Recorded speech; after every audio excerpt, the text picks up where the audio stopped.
يومين مع العيال وتفطر معاهم يومين يا حبيبي، ده رمضان من غيرك زي العسل، زي الزفت والله يا حبيبي. اه، لا برن كده برن، مش لازم تتكلم بس برن كده، اول ما الاقي التليفون بيرن كده بحس ان انا عايزه اتشاهد بحس ان انا روحي بترد فيا تاني. اه يا حبيبي والله. اقصر انا عايزه ايه؟ اه بكلمك يا اخويا بطمن عليك. بقول لك ايه، عايزين نجيب فتره العيد بقى من دلوقتي. فتره العيد من دلوقتي، ما الناس كلها جابت، هي الناس كلها تجيب وانا ما اجيبش؟ انا قلبت ليه؟ لا يا حبيبي، ده انت الحته اللي في قلبي يا حبيبي واللي في الشتي والله.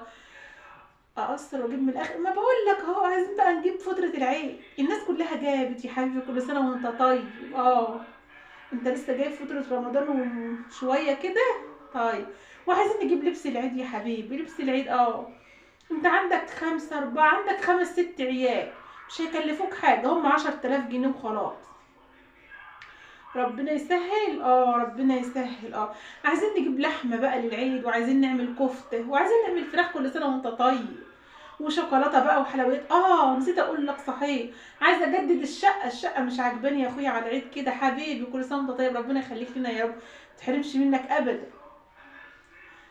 يا حبيبي. لا مش هتجيب حاجه السنه دي ولا هتجدد؟